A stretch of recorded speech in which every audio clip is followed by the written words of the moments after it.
Well, I'm pleased to have with me in the studio renowned wildlife painter Dwayne Harty, who's originally from Shaunavon, Saskatchewan. Hi, Dwayne.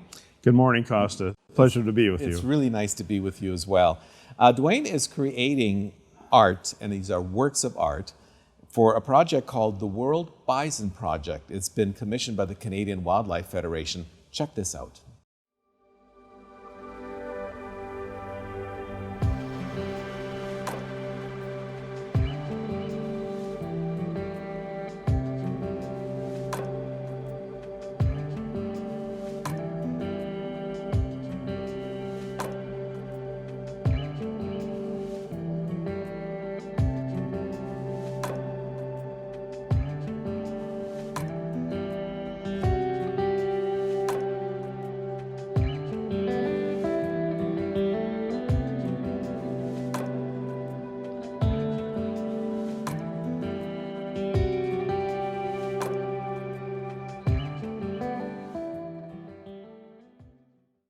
Dwayne, those are amazing images we just saw. Tell me, what attracted you to this project?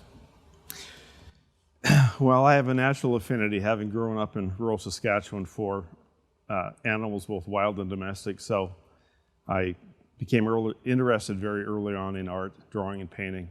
And over the years, I've met some great people. And through a series of commissions more recently, the most recent with the Smithsonian Museum of Natural History in Washington, the idea was propelled forward that I start considering a project depicting the world bison.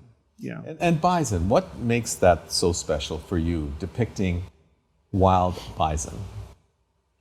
Well, they're a marvelous creature. The bison is a keystone species. It keeps whatever environment they're inhabiting healthy by a number of different ways.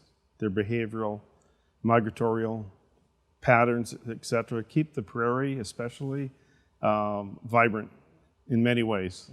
We could go into that, but they are a keystone species, and they do keep the prairie and the environment healthy as an ecosystem.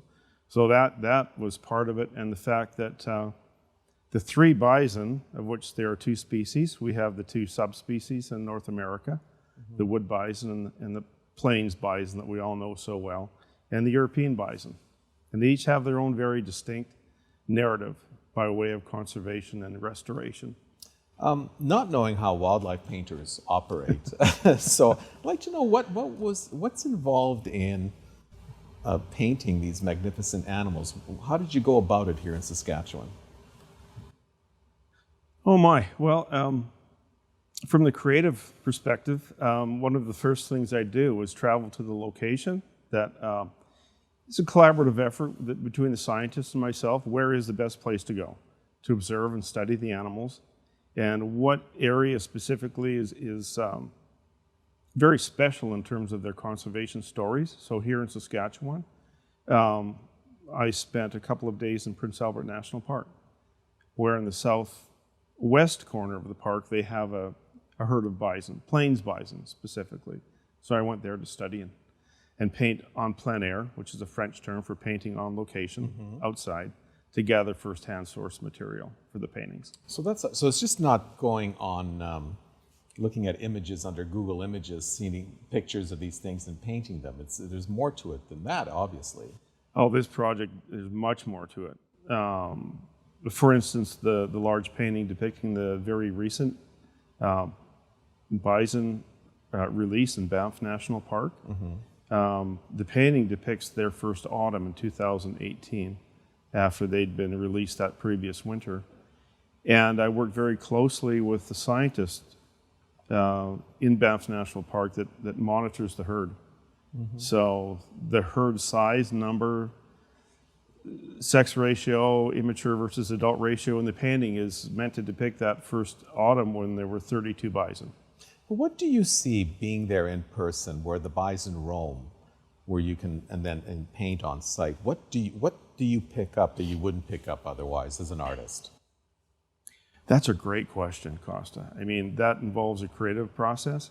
Oftentimes when I'm in the field, the bison aren't there.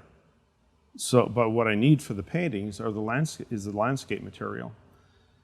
So part of my training over the years, New York City at the Art Students League and 4 years in Santa Fe with an accomplished painter, was learning the skills of painting plein air, painting from life. And that comes directly from the French Impressionists, where they went out into the field and captured the outdoor color.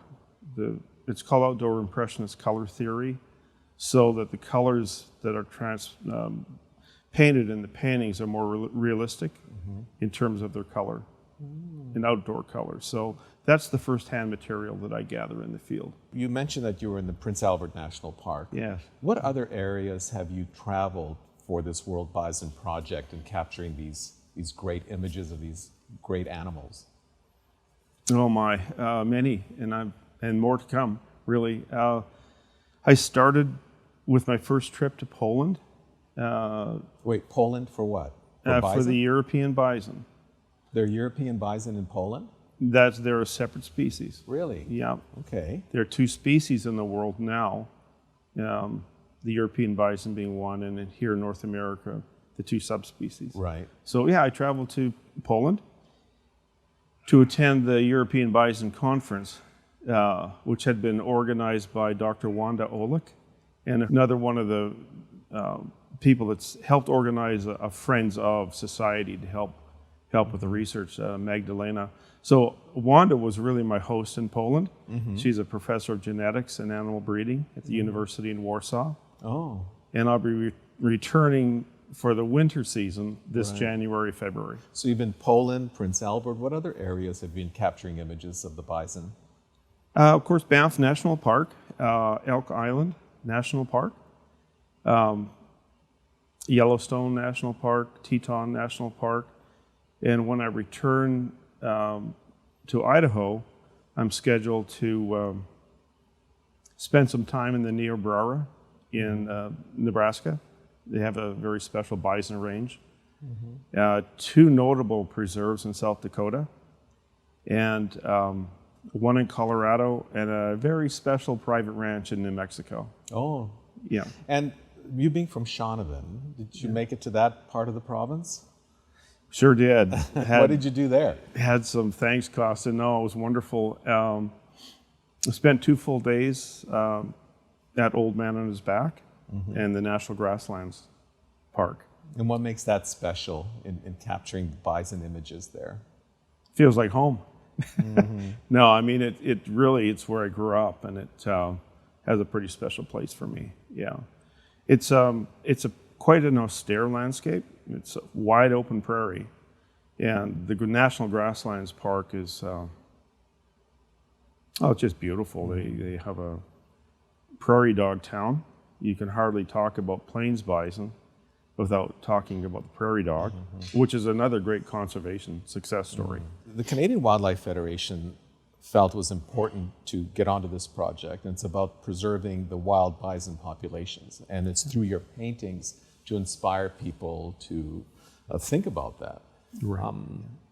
I thought things were pretty good with bison, but obviously there's a need to preserve that. What are your thoughts on the importance of this project in helping preserve wild bison numbers?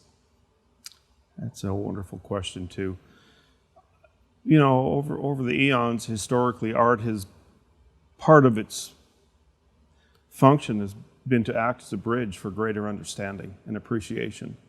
So through the narratives of each painting, our hope is to bring the public right up to present with the most recent science, the most recent conservation efforts, and like a lot of legacy projects, it's ongoing, and science builds on itself, so that by restoring the bison, and we've come a long ways.